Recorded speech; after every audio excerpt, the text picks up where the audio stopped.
두 인물이 대화를 나누는데 그 인물의 대화 속에서 이제 미묘하게 그 병이라는 존재를 미끄러뜨리는 약간 그런 이야기를 했으면 좋겠다 이렇게 얘기를 해주셔가지고 그걸 가지고 일단 다 처음에 아이템을 이제 개발을 했는데 처음에 그런 걱정을 하셨대요. 약간 비슷한 것들이 나오면 어떡하지 이런. 근데 되게 신기하게도 저희가 다 5명의 감독들이 다 각자 조금 다른 주제들을 가지고 오게 됐고 그것들을 막 서로 막 피드백하거나 하진 못했는데 이제 이렇게 발전시키는 단계에서 또 그게 주제의식에 좀 잘 맞는 이야기들로 되어가서 만족스러우셨다. 약간 그렇게 말씀하시던 것 같은데요. 저희가 그 옴니버스다 보니까 감독님들이 이제 많으셔가지고 사실 한 분씩 이렇게 하다 보면 시간이 또 많이 흘러갈 것 같아요. 그래서 일단은 제가 한 작품씩 질문 하나씩 좀 드리고 뭐 그 다음 텀에 또 관객분들이 궁금하신 거 있으면 그때 한번 질문 받아보도록 하겠습니다. 먼저 옆에 계시다 보니까 이 질문을 제일 많이 받으셨을 것 같아요.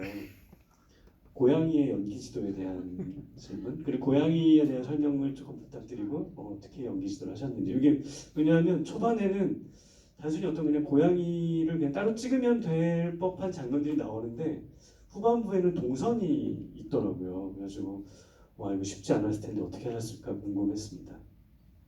일단 고양이 여기 하리보 역을 맡은 고양이는 실제 이름은 국수고 저랑 같이 사는 고양이인데 되게 사교적이고 엄청 관종 고양이에요. 그래서 이제 제 친구들이 집에 이렇게 놀러 오면은 6명이 이렇게 큰 테이블에 앉아 있으면 그 한가운데 이렇게 누워서 자기를 만져달라 이렇게 하는 고양이거든요. 그래서 제가 좀 방심을 했던 거예요. 이제 사람들이 많이 와도 국수가 그렇게 뭔가 놀라거나 하지 않을 거다 이렇게 또 인간의 하리랑 다르지 않게 인간의 입장에서 생각을 했던 거죠. 근데 이제 또 굉장히 여러 냄새를 가진 인간들이 우르르 갑자기 들어오니까 집에 국수가 놀랐었던 것 같아요. 그래서 숨어 있었거든요. 화장실 욕조 밑에.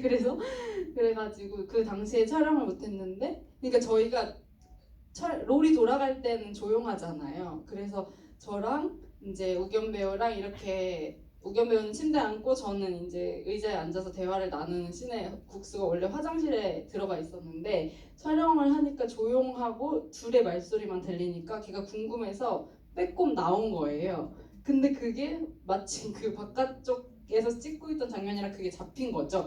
그래서 굉장히 운이 좋았다 이렇게 생각했는데 다른 어떤 컷들은 많이 찍지를 못해가지고 이제 다른 사람들이 다 빠진 상태에서 이렇게 찍었을 때 국수의 어떤 그 패턴 그러니까 루틴이 있거든요. 국수가 어떨 때 그 창가 쪽에 캣타워에 앉아 있는지 어떨 때 밥을 먹는지 뭐 이런 것들을 제가 같이 사는 입장에서 알고 있으니까 그런 것들 이렇게 포착을 했고 그리고 이제 국수가 그런 이 뭐라고 하죠? 그 캣닙 그거를 굉장히 그걸 취하는 걸 좋아하거든요. 그래서 이제 인물들한테 다가오는 장면은 이제 양말에 그거를 다 뿌려서 이제 국수가 다가올 수 있게 유인을 하면서 찍었습니다.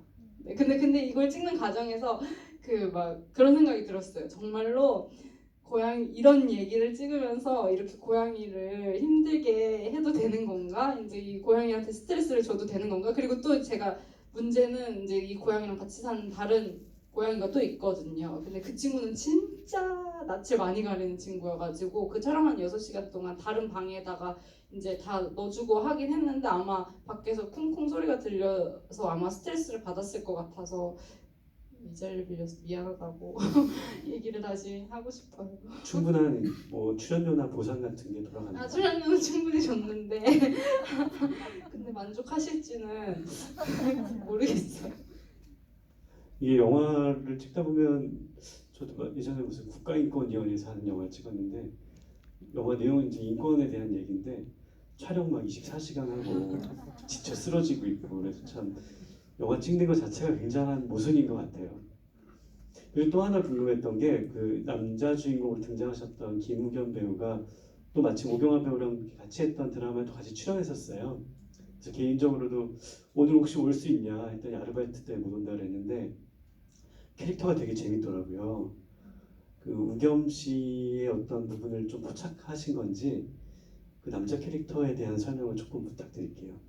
저는 이 작품 하기 이전에 우겸 배우랑 우리의 낮가밤이라는 단편을 같이 했었는데 이제 거기서는 제가 되게 원하는 어떤 캐릭터를 우겸 배우가 너무 잘 해줬는데 제가 이 캐릭터를 쓰고 나니까 이거가 어울릴까 이런 걱정은 좀 들었었던 것 같아요. 왜냐면은 제가 보지 못했던 모습이라서. 그리고 뭔가 우겸 배우의 그 어떤 맑은 눈에서 나오는 그 깊이 그거를 좀 걷어내고 싶었거든요. 그게 없었으면 좋겠다. 약간 되게 예민해 보였으면 좋겠다. 이렇게 생각을 해가지고 이제 안경부터 이제 고민을 했던 것 같아요. 그래서 안경을 어떤 애니메이션 갑자기 기억이 안 나요. 사카모토입니다만인가? 어쨌든 그 일본 애니메이션 갑자기 제목 기억이 안 나는데 그 일본 애니메이션의 그 남자 배우처럼 좀 되게 좀 뾰족한 느낌이 났으면 좋겠다. 예민하고 그래가지고 같이 안경이랑 옷이랑 이런 거를 다 고르러 같이 다니면서 뭘 입었을 때 더 킹받는지 이런 거를 같이 하고 본인이 보기에도 이게 가장 킹받는다 이렇게 하는 것들로 이제 입으면서 이렇게 캐릭터를 만들어 나갔던 것 같아요. 네, 그 다음에 손에 손잡고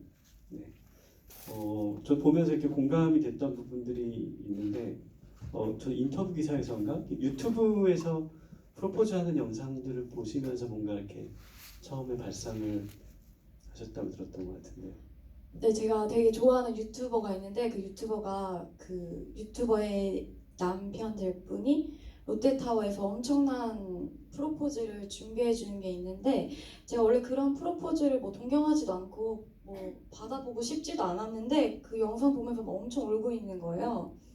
근데 사실 우리가 이렇게 사랑을 고백하고 확인하는 거는 이렇게 아름다운데 그걸 하기 위해서 너무 많은 에너지가 드는 게 조금 이상하다. 그리고 저도 마침 그때 결혼을 한 이후였기 때문에 뭔가 우리가 나 자신을 증명하고자 할 때도 그렇고 뭐 사랑을 증명하고자 할 때도 그렇고 자꾸 그걸 소비로서 하는 게 너무 일상이 돼버린 것 같아가지고 좀 그런 얘기를 해보고 싶다.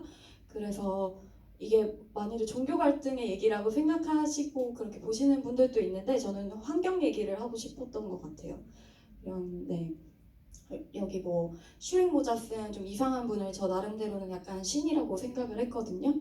그래서 얘네들이 이렇게 신이 있네 없네 하면서 자기들끼리 이럴 때 신이 진짜로 관심 있는 건 그게 아닐 것 같은데 라는 뭔가 그런 메시지를 말하고 싶었던 것 같아요. 네.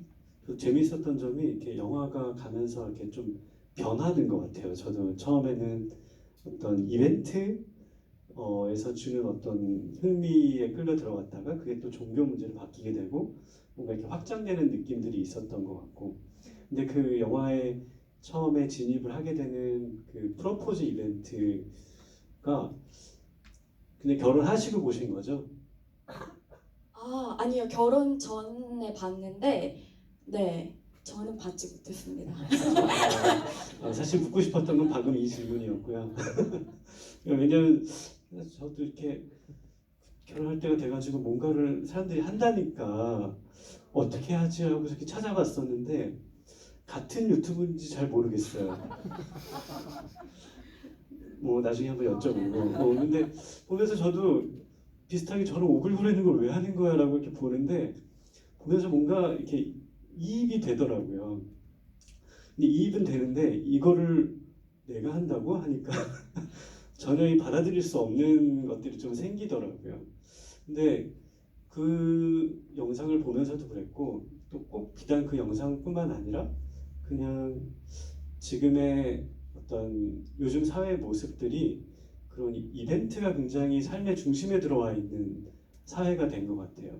그러니까 뭐랄까 그 뒤에도 좀 얘기를 하겠지만 어떤 본질이 있고 그거를 표현하기 위한 수단이 있는데 뭐랄까 그 본질보다는 그걸 표현하기 위한 수단이 너무 커지고 그 비중이 비대해져 가다 보면 이 본질을 까먹게 되거나 본질을 뭔가 왜곡시키게 되는 그런 경험들 그런 게 꽤 많았었던 것 같아요. 저는 그게 한편으로는 뭐 프로포즈하는 이벤트일 수도 있고 아니면은 이 영화의 제목이기도 한 말도 그런 것 같아요.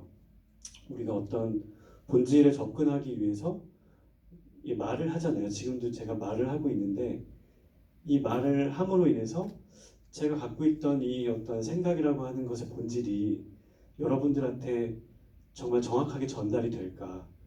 좀 더 정확하게 전달하기 위해서 이 말을 굉장히 많은 수식어를 더 붙이다 보면 뭔가 본질로부터 더 멀어져 있는 딱 현실을 발견할 때가 있거든요. 그게 저는 약간 그런 단면 같기도 하다는 생각이 들었던 것 같아요. 그래서 그런 부분들이 되게 인상적이었던 것 같고 그리고 재밌었던 거는 그 이 이야기가 어떤 환경의 문제로 이렇게 커버를 트는 어떤 느낌들 그런 것들이 좀 재밌긴 했거든요. 그래서 그런 부분에 대한 얘기를 조금만 더 덧붙여 주시면 좋을 것 같습니다. 환경에 대한. 네. 근데 제가 이거 좀 요즘 GV를 다니면서 느끼는 건데 시나리오를 너무 난잡하게 쓴 것 같아요. 이렇게 환경 얘기를 하려면 이렇게 하면 안 됐던 것 같고 저도 비슷하게 이게 내가 쓰레기에 관한 얘기를 할 건데 이걸 쓰레기를 만들어도 되나 하는 생각이 있어가지고 우리 그럼 최대한 뭐 촬영 소품들은 재활용을 하고 뭐 예를 들면 쓰레기 봉투 안에 들어가 있는 거 다 겨울옷으로 밑에 다 채우고 위에 잠깐 덮는 식으로 뭐 그런 방안들도 생각하고 했는데 이게 그냥 막연히 그렇게 하자라고 하니까 촬영이 끝나면 뒷정리하느라 바빠가지고 그게 하나도 지켜지지가 않는 거예요. 그래서 이게 이런 식으로 하면 안 되고 하려면 제대로 철두철미하게 해야겠다.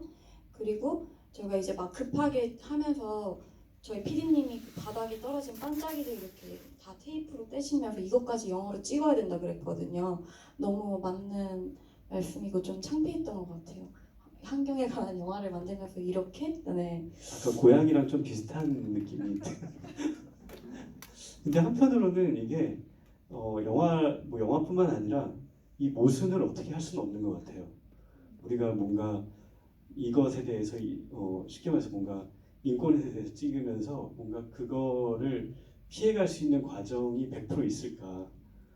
최대한 그런 것들 피해가려고 하는 마음이 일단은 중요한 것 같고 그렇습니다.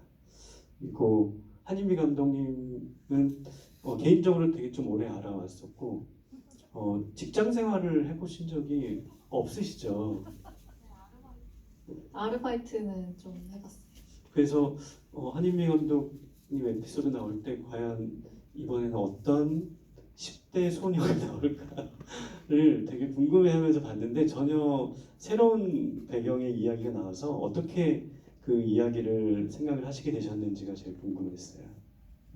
그 기대하신 바와 같이 제가 항상 좀 자전적인 것에서 이야기를 만들어가는 거를 좋아하는데 이번에 이제 어떤 사회적 이슈라는 것과 갑과 을의 대화 이런 거가 던져지다 보니까 그러면은 뭔가 영화 현장에도 그런 게 많으니까 내가 아는 얘기를 그렇게 해볼까 하다가 그때 제가 그 만인의 연인 장편을 찍고 영화제에서 처음 하고 이렇게 막 정신없이 한 게 얼마가 되지 않아서 그 영화 얘기 막 내 얘기하는 게 너무 지긋지긋한 거예요. 그리고 이 영화도 막 찍을지 말지도 너무 결정하는 게 힘들었는데 막 털려 있어가지고 그랬는데 이제 그래도 이게 6시간 안에 끝낸다니까 하게 된 거였거든요. 그랬는데 그러다 보니까 이제 그 회사라는 장소를 아까 말했듯이 좀 효율성과 경제성을 생각해서 정하고 난 뒤에 이제 내 주변의 회사원들을 떠올려 보니까 되게 가까운 친구들 중에 있었고 한 명은 이제 싱글이고 한 명은 이제 워킹맘이었어요. 근데 이제 그냥 지나간 그런 수다들을 좀 떠올려 봤어요. 그 한 명 싱글인 친구는 야근을 굉장히 자주 하는데 근데 또 가끔은 이제 막 퇴근할 때 퇴근을 제때 못하고 그 워킹맘이 이제 두고 간 일들을 처리하느라 더 또 지난 업무를 이렇게 맡아서 하면서 그 사람 입장도 이해가 되는데 너무 힘들다라고 하는 그런 되게 뭐죠 토로를 들은 적이 있어요.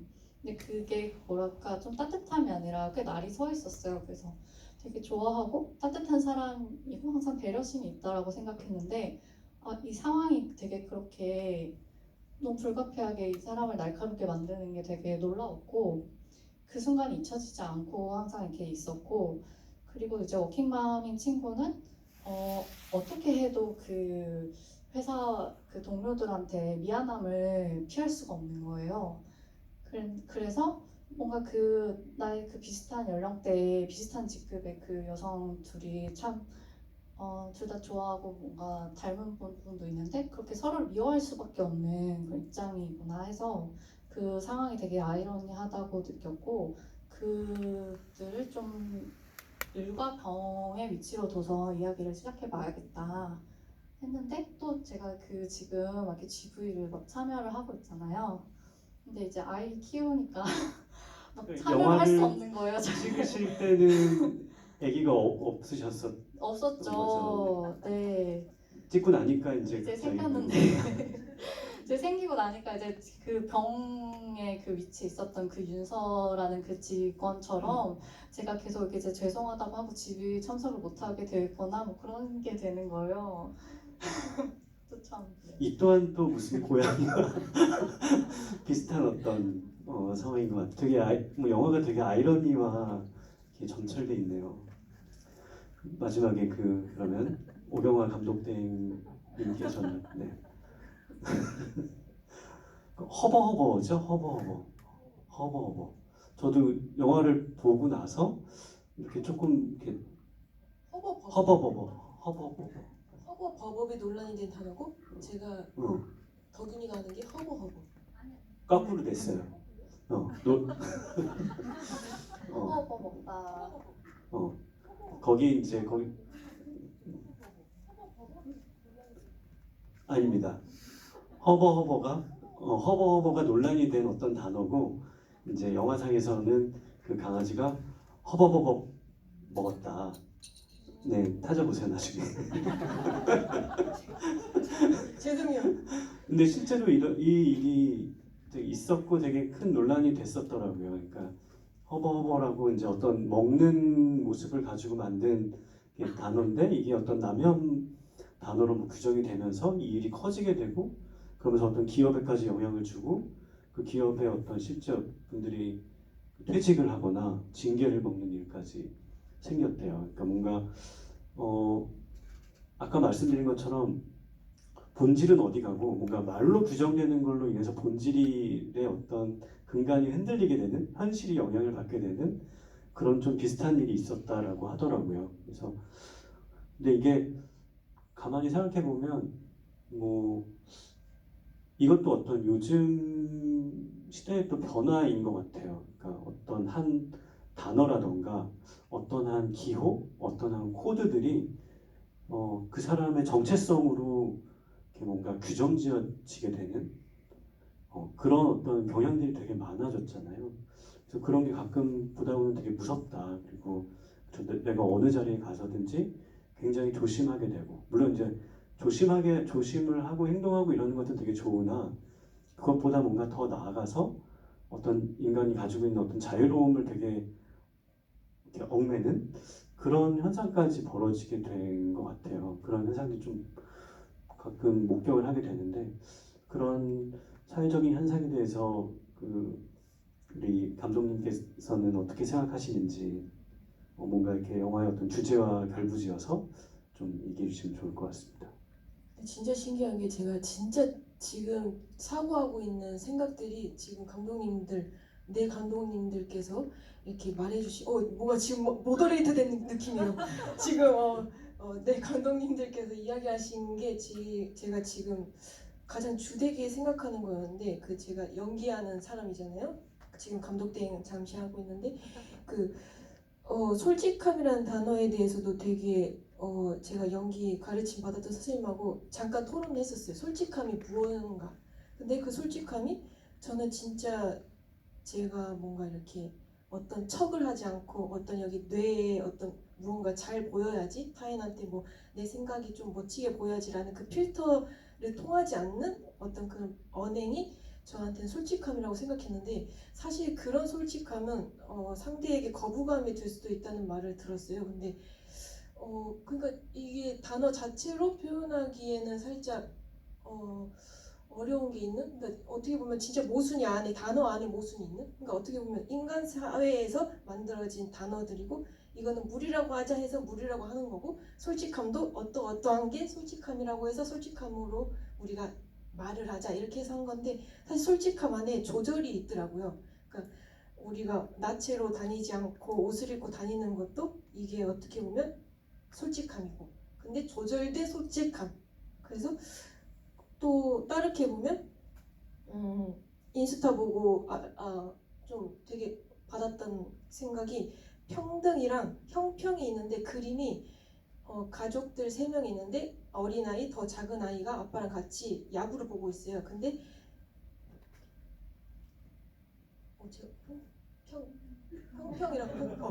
평등이라고 한 그 그림에는 똑같은 단상이 이렇게 있고 아빠만 볼 수 있어요. 그 야구 경기를 더 잘. 그리고 작은 아이, 더 작은 아이는 볼 수가 없어요. 근데 형평이라는 그 그림 안에는 이렇게 아빠는 제일 작은 나무, 그 다음은 큰 나무, 그 다음은 더 큰 나무를 놔둬요. 그래서 이게 평등과 형평과 이게 되게 한 끗 차이인데 이게 이렇게 다르구나 이렇게 싶은 거예요. 그래서 막 이런 거 사고를 했을 때 저희 허버 버벅과 허버의 이런 차이도 어떻게 보면 되게 그 사람이 사고하는 그 본질, 감독님께서 이야기했던 그 본질에 의한 사람들이 하는 말일 텐데 그 말이 어떻게 다가갈지는 모르겠으나 자기는 알고 있잖아요. 그래서 일단은 그거를 사고하는 사람들은 그 박동원 감독님 제목처럼 그냥 그 사고가 자기인 거예요. 그거를 허버를 자기가 안 좋게 표현하든 여성을 좀 비하하든 그냥 그거는 자기인데 그거를 다른 타인이 이거를 이렇게 만져서 바꿀 수는 없는 것 같아요. 그냥 그렇게 살아라 이렇게 둬야 되는 것 같아요. 그냥 제 생각이. 그래서 그냥 제가 느꼈던 아까 솔직한 형평, 평등 이런 거 했을 때 그냥 내가 그냥 깨우쳐서 살면 되는구나를 느끼는 것 같아요. 막 감독님 질문 받으면서 느꼈던 거는. 네. 이게 뭐 영화 쪽에서도 전 비슷한 느낌을 받는데, 그러니까 요즘에는 영화를 대신 봐주는 사람의 비중이 굉장히 커진 것 같아요. 그러니까 관객분들이 그냥 내가 내 맨 눈으로 그 영화를 보고 그냥 그거 느끼는 게 전부라고 생각하지 않고 뭔가 이 영화를 보는 법을 알고 있는 사람의 눈을 통해서 내가 그 영화를 본다던가 그러면서 뭔가 이렇게 본질이 점점 이렇게 작아지고 있는 어떤 변화들 그런 게 좀 느껴지는 것 같긴 합니다. 그래서 오경화 배우님 말씀하신 것처럼 되게 솔직함이란 무엇인가라고 하는 게 어떻게 보면은 정말로 이 존재하고 있는 것의 본질이 뭘까를 고민하는 자기만의 해답인 것 같아요. 근데 거기에 대한